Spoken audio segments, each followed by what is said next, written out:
It's Maker Monday, and we have a guest today because we are going to learn how to do needle turned applique. So this is Rebecca. She's our store manager. She does not like to do anything by machine. She likes to do everything by hand. And when we got a pattern in and I started talking about how I could show people how to do needle turned applique, she's like, wait, what's that? So I explained to her what needle turned applique is as opposed to raw edge applique, because she's not keen on raw edge applique because that involves a sewing machine. She's like, ooh, let me learn that. So she's been itching to make this quilt, but she thought she had to do it all by machine, and so she didn't want to do that. But now that she knows she can do it by hand, she's super excited about this kit. So I thought if I can teach Rebecca, who has never done needle turn applique, how to do needle turn applique, I might as well teach you guys at the same time. So meet Rebecca. Hello. So just talk about this a little bit. Sure, yeah. So I think what attracted me to this kit was two different things. One, I love Anna Marie Horner, and this is her pattern. And two, I love Nathalie Lete, and this is her fabric. So together they made magic. It's kind of like two great things in one candy bar. Yes. Somebody got somebody's peanut butter and somebody else's chocolate. So I already love folk art, and she's got these beautiful fabrics. The little Sacred Heart is one of my favorite fabrics in this collection. The hands, where are they? I think we've got these in two colors. And then, oh, this one is border stripe. I love too. this one. Yeah. So yeah, and the flowers and the border stripe, everything very folky, very nice, nice bright colors. I love that as well. It feels very folk artish as well as very Latin themed almost. Mm-hmm. It's got there's some really cool cameo designs in there. There's some really cool lace print. So one of the fabrics we're gonna work with today is this sort of red and white lace, which I think is super elegant And I've beautiful. already used this yellow multiple times. So also it's got really large blocks with very minimal piecing. Right. So that's a good starter for me. So she has started to do some things on her sewing machine. It's usually very gripey, but she does it.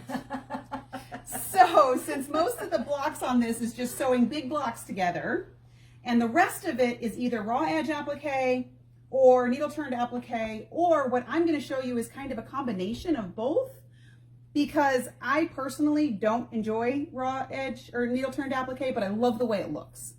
So the way I like to do needle turned applique whenever I can't get out of it is to use Print and Piece, which is a product by Quilter Select, Alex Anderson's brainchild of doing applique both by machine and by hand. So I'm going to show you two different ways. She's going to do it all by hand. There's going to be this much machine sewing in there, and honestly, you don't even have to if you don't want to. I just like that it's more uniform to do that one step by machine. So first thing that we're going to do is we're going to move all this fabric out of the way, and we're going to go over to our cutting table, and we're going to talk about prep work, okay? Good. So this is the pattern that comes with the kit. It's, again, it's written by Anna Maria, so it's got really great descriptions. It's like 14 pages long, so there's lots of words and description of what you need to do. The part we're going to do today is we're going to do the steps to make this block right here, okay? So when you get to the back to where the templates are, there's templates for the let's see. So this makes these sort of scalloped heart edges. There's two ways you can do it. You can either make a template that has your seam allowance, or you can make the center template, which doesn't. We're going to use this one for this project. There's also the center part that you applique on. These are actual just straight appliques. So for today, we're going to use this page, and we're going to use this page, okay? So I've already done part of this ahead of time, but we're going to do the next part. So this is Print and Piece. One side is fusible, the shiny side is fusible, the other side's not. Doesn't really matter which side you draw this on. And I've already done this part for you. I just took and put this on a light box and put my Print and Piece down on top of the light box. See how much easier it is? See, I do need a light box So like now. without the light box, you could do it if you really tried, but you don't really have to. With a light box, it is so much easier to see the design. And see, my go-to would have been cut this out with scissors, put it on top of this, trace it, cut that out. Right, which Okay. would have taken more time. Right. What I would suggest doing, and what I did when I made the first part, was I put 5 of these on a piece of paper. And since you need a whole bunch of them to make this quilt, then this is called print end piece. So I would take this to my printer, scan it, copy it, and print everything out. You'd only have to draw it out once. But since I like to preserve my supplies, I would get as many on here as I could. So I already traced this. You'll notice I marked those little dots. And I already traced this on there too. So this is what we're going to use for our demo stage right now. So you can see how I already traced that one there. I did 2 copies of that. Okay. So that's what you're going to use these for. You'll notice that these ones say seam allowance is not included. The only one that has seam allowance is this one. And that's because you're going to want to fold your fabric around. That's why I didn't bother using this, because I'm going to do that anyway. Okay? Does that make sense? That we trace our designs onto print and piece. Okay. Okay, however many you're going to need. And the pattern gives you each block at a time. I wanted to use this block because I can show lots of techniques in this one block. Okay? So we have these already drawn out. Now, what I want you to do is, see, it's the same thing with the fabric. If I turn the light box off and I lay my print and piece on top of that, I can barely see that on there. But if I turn my light box on, like magic. It's like magic. Okay. So what I did when I made the other ones already was I kind of lined this up so the circle was in the end here. So what ends up happening is when you're done, see how they kind of hang out here in the circle? So I did that with all 3 of these. You can come up with whatever way that you want to make this work to begin with. The only way I could find to get this where I didn't, so if I had put it this way, I would have ended up with this. Yeah. So I put it sideways. Okay. So we had blue. Okay. So all you really have to do at this point, this is your fusible side, is we're going to cut this out with a pair of scissors. We'll cut all 4 of these out with a pair of scissors. Let me grab you some scissors. And we'll just cut right on the line. I know that you're going to cut off part of the circles, but it's okay as long as you have some of the seam a circles. little bit. Yeah, you only have to see a little bit. And you want to cut that out as accurately as you can get, because that's what gives you the edge of your design. The bottom part, I went ahead and cut that too, just because it gave me a different reference. I'm going to show you how to use that bottom section as a reference. Cut the other one. This one, we're going to do a slightly different than this one, which is why I wanted to have both of the shapes. Okay. Okay. Yeah, because this one, they didn't show seam allowance with this one, right? Right. So if you were going to do raw edge, you could just use, I would use Applique, which you're going to do the same technique but with Applique, and then you iron it on the back of the fabric. But that you don't want to needle turn because it glues it down and you can't get your needle under it. So if you're going to hand stitch, what makes needle turn different is that you're hand stitching it and you're actually turning the fabric under the edge. So when I learned how to do needle turn applique, we would use freezer paper, turn it all the way around, but then you'd have to leave an opening so you could pull the freezer paper out, and then you'd have to tuck it back under and you'd have to line that section up and make it really straight. This is just easier, I think. It's like training wheels, but you still get that hand stitched look with a nice firm shape. Okay. Should we cut that one? Yeah, we can cut it later. Okay, so now that you have your shapes cut out, decide where you want these to lay out. If you want it to match the one I already made, cool. If not, you can do what you want. Just make sure that the shiny part is down on the fabric. Yep. Okay. So decide where you're going to lay that one. Well, let's try to use our fabric Do you wanna- well. Yep. I think that's a really cool shape. So, like that. Okay. And then what? So while we're on the light box, I'm just going to pin this so that now we can take it to our iron. And we're going to do the same thing with this cool fabric. Look at that blue and yellow is both so pretty. So flip her over. When I did mine, Shiny side. I tried to line it up so this was in the middle. Okay. But I used these as my jumping off point. And the beauty of doing it like this is you know exactly what you're going to see. You don't have to figure out where the seam allowance lays. You know exactly what's going to happen. Okay, so we have those ready. We're going to take that over to the iron and we're going to iron it. Make sure your iron is good and hot.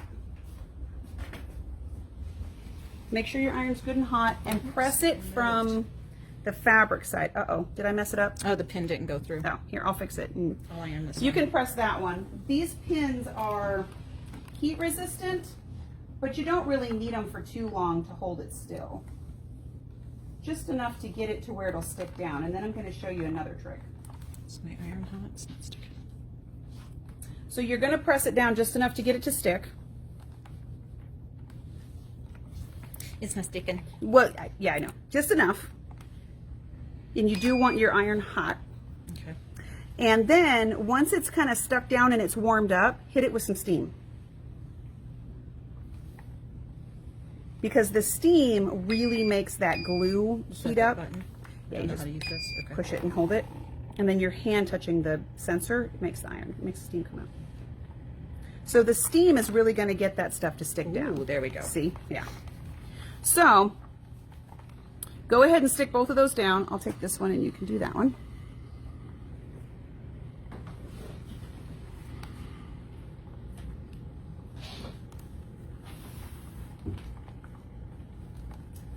And once you get it, you want it stuck on there really good because you're going to kind of maneuver a lot with this. Okay. Okay? So now we're going to bring it back over the cutting table. If you have an add a quarter ruler, cool. I can't find mine right now. So we're going to actually use, I love finding different ways to use my block lock rulers. And this block lock, this side of my block lock is really small. And I want to have kind of a narrow seam allowance on this one. So you could use either the 1/4 inch or the 3/8 inch side of this. And we're going to use this as sort of our add a quarter ruler. So see how when I slide that on there, it catches? Okay. So go ahead and use this to trim the straight sides, all 3 straight sides, the side, and the bottom. Okay. And just cut off the end of the fabric because we're going to do that part by hand. And you go ahead and trim both of those. Sorry.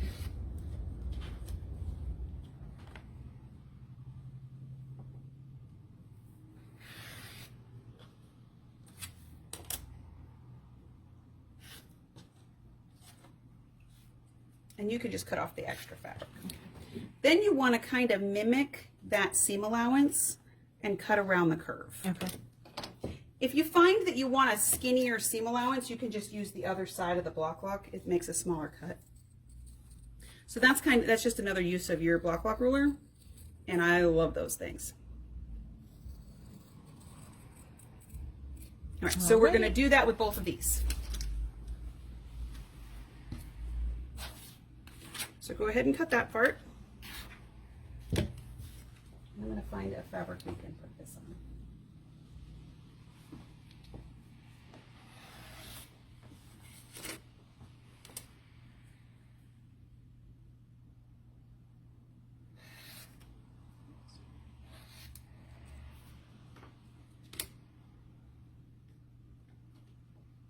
Backwards. We're ambidextrous today. Getting a little dangerous. And the seam allowance doesn't have to be super accurate. The reason I wanted an accurate seam allowance on this side is because it's going to make it easier to sew this together by machine. Okay? Now, you've got these 2 little dots, right? Mm-hmm. These dots, if you sew by machine between the dot and the end, you don't have to sew this part together by hand. And it's a nice straight seam. Mm-hmm. You can just sew from here to here. So if I put these together, since we cut an actual seam allowance, these should line up. So since our bottom is the same and our side is the same, and if you really want to check that, you can take a pin, put it in that corner point right there, It'll match up. and it'll match up, Okay. theoretically. So I just kind of double check and make sure that my 2 circles line up and these line up. Mm-hmm. And then we're just going to take this to the machine and we're going to sew from here and just sew right off the end. Okay, do you want me to do that part? Yeah, you can do that. Okay. All right. Go ahead. All right, so we sewed the seam See how I backstitched it right there at that circle? And we sewed off the end. So now press that open. From this side? Yeah. I'm going to give you another little tip too to make this easier. I probably should have done it this way since I'm going to curve those. So get them good and sharp in there. And then the other thing that I did was after I pressed this, I hit it with some flatter. Yep. Because look at how much flatter it is after you flatter it.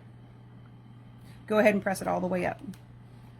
Make those edges nice and sharp too, because that's going to make it easier later. Okay. So now look at how those lay nice and flat. Okay. So now we're going to take some snips, some small scissors, and between here and here, we're just going to snip, not quite all the way to the paper, but close. And just snip all the way around. I'd probably make this my last little snip, okay, but do that in both of the arches. Okay.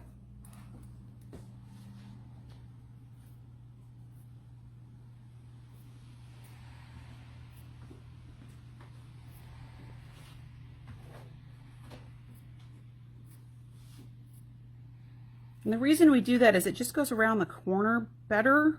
You'll get a smoother glue down. Now I'm going to sew these to the other fans I already made. So take your glue stick, and from the dot to the dot, just put a nice path of glue.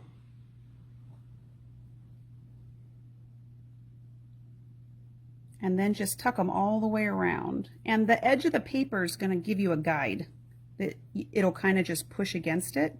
This would be easier if the surface was super flat. Yeah, I usually do this on my cutting mat. Okay, so now you got this really cool, pleasing arc, right? Mm-hmm. So do that one too, and then I'm going to show you how to deal with that middle part. I'm going to do it over here. That's fine.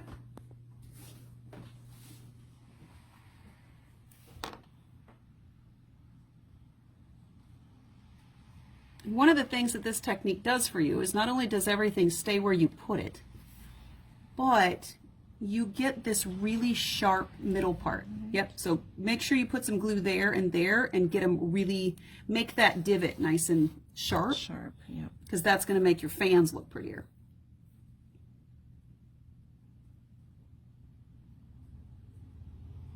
Now this is the glue I really like, because if you get it out of the space here, it's when it dries, it's not sticky anymore, so you're not going to mess anything up. And it sticks quick.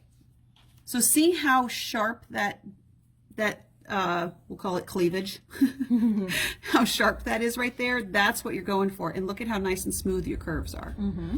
So there are other techniques to do these curves, but they're a little more tedious than this. Okay, so now I've already done all of these, and I've already glued them all down. So I'm going to take this one and I'm going to sew it to here the same way we did before. We're going to go ahead and sew that. We're going to get our glue out and we're going to finish this part, and then we're going to talk about the hand sewing part. Okay. Okay. All right, so we sewed the rest of our fan together. The insides are all open. You'll see you have seam allowances on the sides that are still open.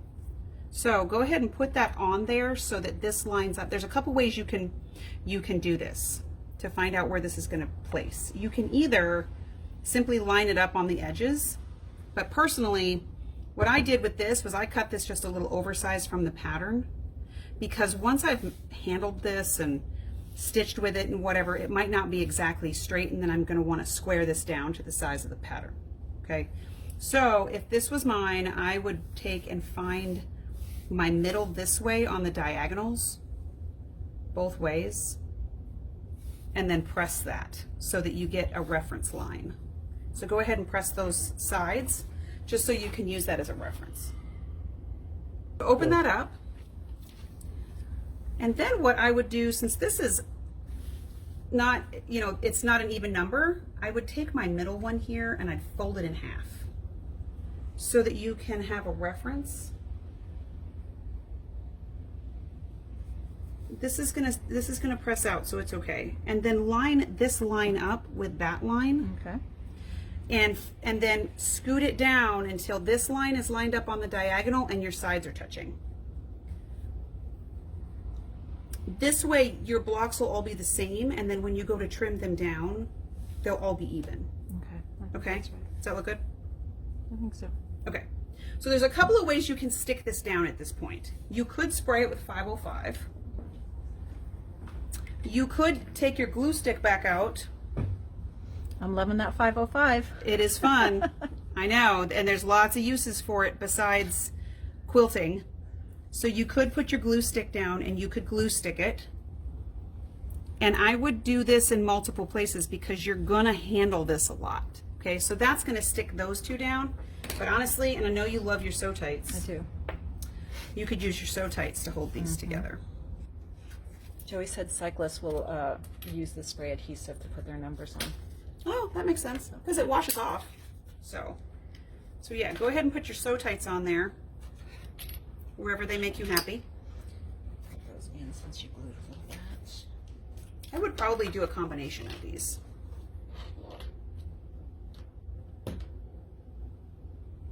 Okay, so now Rebecca's a master EPPer at this point. In fact, I'm going to embarrass her and show off the quilt she's putting borders on right now. So she's used to using her magnets, and she's used to using all this stuff that I'm going to show you for tools.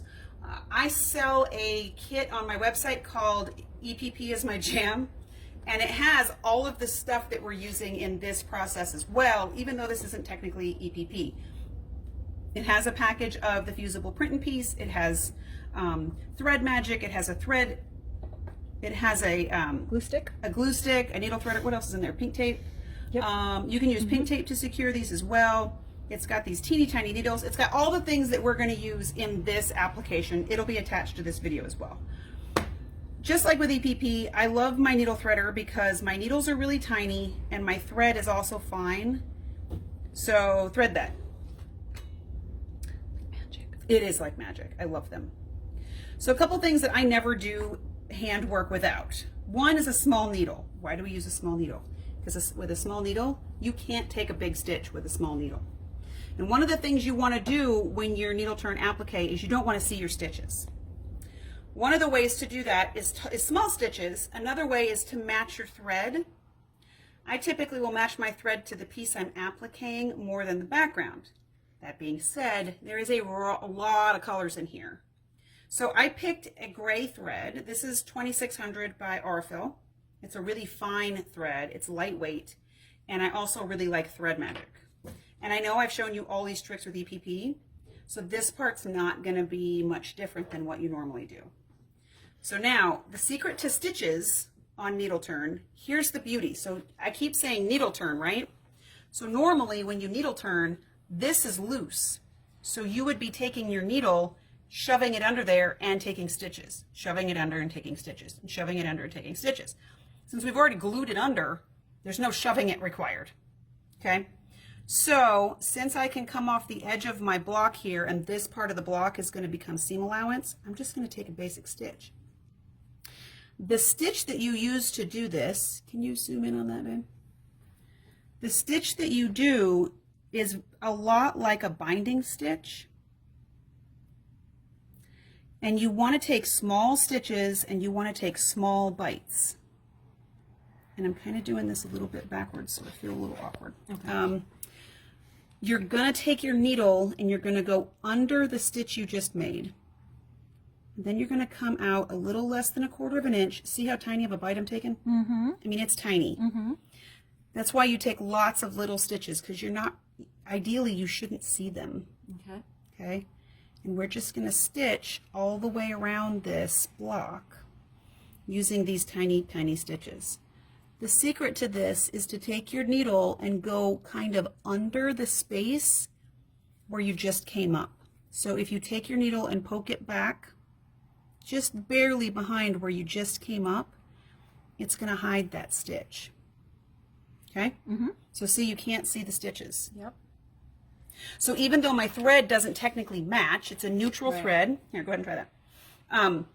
It's a neutral thread, and it's a fine neutral thread. When I learned to do needle turn applique, I used 100-weight silk thread to do this, which is instantly gratifying, but also quite expensive, because each spool of thread is like $15. Yikes. And I matched every color. So, you know, that's up to you, how you want to do this. I recommend 80-way R-fill when I do this. 50-way R-fill works fine too. But the secret is tiny stitches that are buried under your edge and thread magic. Thread magic really does change everything. So, does that feel, doesn't feel that much different than EPP, right? Or doing a binding. Right. It's very much like doing the stitch that you would do on a binding. Yep. And this is one of those things, you know, you put on a movie, you sit around for a little while, you do some sort of slow stitching, and you still have now stitched this by hand. Yep. And look at how pretty it is. I like that. You don't have any raw edge stitching from your machine. I know you don't dig that. And you didn't have to get on your machine and sew a curve. Right. I also know you dig that. So you don't have Maybe to use a one day. hoop. You know, we might get you there. Right. So that's all you're going to do now, is you're just going to stitch around this scallop all the way to the edge. And then your block is done. Nice. So to finish this block, what we would do, and there is a template in there, is you would make this half circle, do the same thing, glue it under, stick it down, stitch it down. Conversely, if you didn't want to, if you wanted this to be more stable, you could turn it under and then machine stitch it, but I don't think you'd have to. Okay, so this is how you're going to do this scallop section. I wanted to show you this shape for a couple of reasons. Because it has a convex and a concave point, I can show you a couple of tricks to this. So do you have questions about that? No, this is actually really cool. I like this. You like that? So you're going to make this quilt now? Okay. So go ahead. We already cut this one out. So let's go ahead and iron this onto some fabric. All right. And then I have a fabric that I just picked up out of the scrap bin because it would show up nicely. I'm going to take this out because we're going to do some stitching. I'm just going to with iron this. that pretty much. I'm just going to make a little knot in this, so if you want to keep this block, you can. So she's going to fuse that pattern onto that piece of fabric. And then we're going to talk about a couple more tricks with these odd shaped things. Okay, just going to save this so we can use it for that. Now, one of the things I want to point out is as you're handling this, sometimes it gets a little wavy and weird and bumpy. When you get it all stitched down, press it. Press it all over again, and this is why I like, see how it's just a little bit loose here and there? It's just going to happen.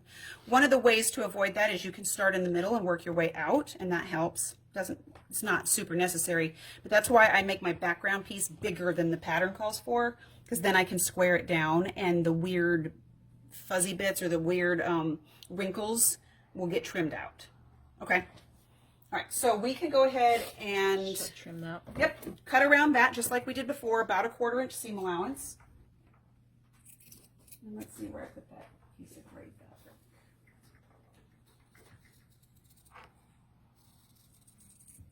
Where did I put that piece of gray fabric? Oh, here it is.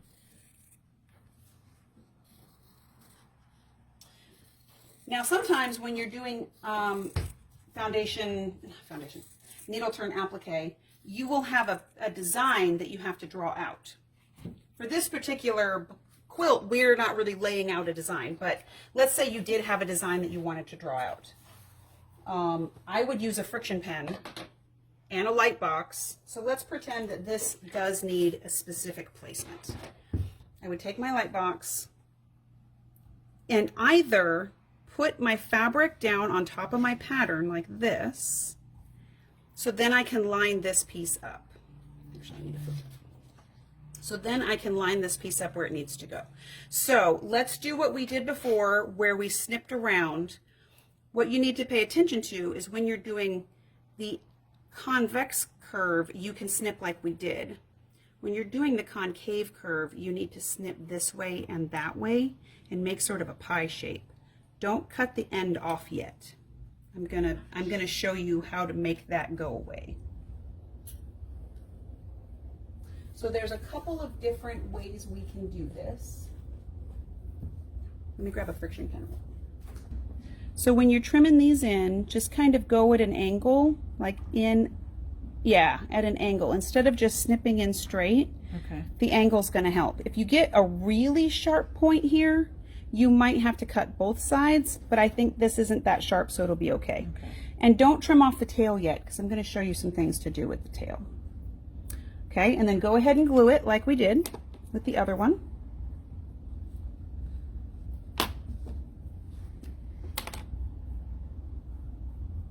And make sure, and again, with this glue stick, it doesn't matter if you get outside of the line, because it's going to dry, and then it's not going to cause a problem, which is nice. Some glue sticks either don't dry very well, or when they do dry, they don't disappear, and then you can see them. All right, and I drew our little paisley shape out here. And when you get down to this point here, this is where people get into trouble sometimes, because there's all this extra fabric down here in the point. So go ahead and glue that down, and I'll show you how to work around that.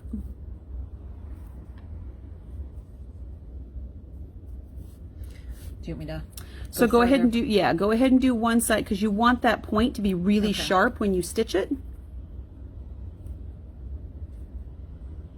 And then go ahead and glue the other side to the fabric, so that you have a nice sharp end. Okay. Then what we're going to do is flip this over, and we can cut away any fabric we can still see. Okay.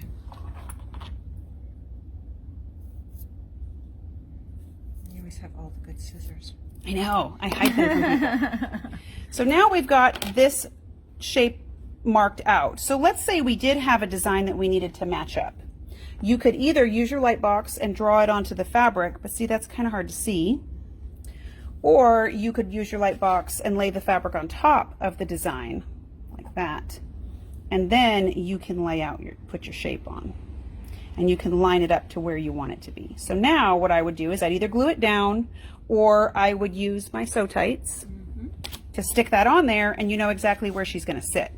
When you start doing needle turn applique that looks like pictures, a lot of times the pictures look like paint by numbers, and you put them down in order. So number 1 you have to put down first, number 2, and so on, because you have to layer over them. So but that's not this quilt, so we're not going to talk that much about that.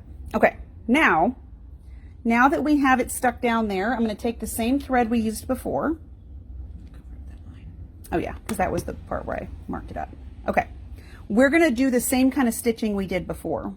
The stitching's not going to be much different. We're just going to sew all the way around this edge. I want to show you how to get around that point though. So here, let me trade you. Okay. When you go to where you want to put this point down, if I'm going to start in the middle of a block and I want my thread to get buried, I'm going to start off the edge over here so that I can bury my thread. Oh, it helps if you tie a knot. So, quilter's knot, we've shown you this before.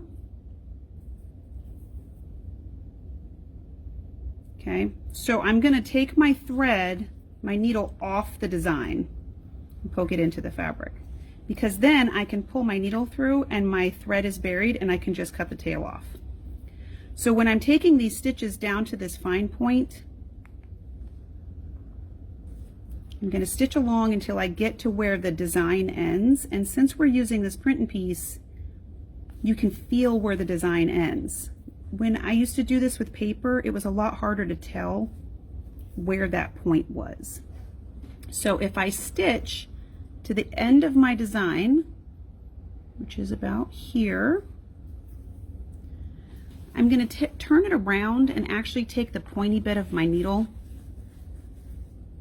and grab that fabric, because we don't want any raw edges, and tuck it up.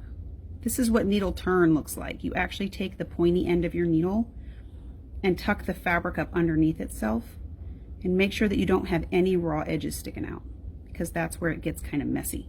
Okay, so once I've tucked that all underneath, then I can stitch my points all the way around. You want to do a couple extra stitches in these really pointy bits to secure it really well. But I'm still going to stitch all the way around my design now. But see how that is nice and shaped and pointed without it being raw. Okay, does that make sense? Mm-hmm. You got questions about that? Mm-mm. Okay. How you feeling about the stitching? Good. Okay. Yeah. So to tie this off, so let's say we get to here and we're at the end of our thread or we're at the end of our design. I'm going to take a stitch and let's say this is the end of our shape. Just like I've taken the stitch underneath everywhere else, I'm going to come right back up in the hole that I made, make a loop, put my thread through twice. And then when I pull this, it'll make a knot right against the fabric. And when I bury it and pull it through, I can pop the, did you hear it?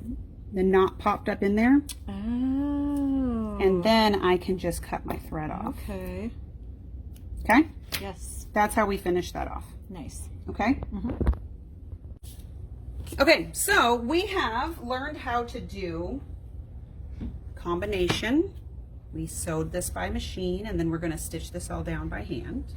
Then we learned free-floating needle turn, but we did it with stabilized pieces underneath. So, does that make sense? Yes. Do you have questions? No. No. Mm-mm. Are you less afraid of this pattern now? Yes. Okay. Yes. Yes, less afraid.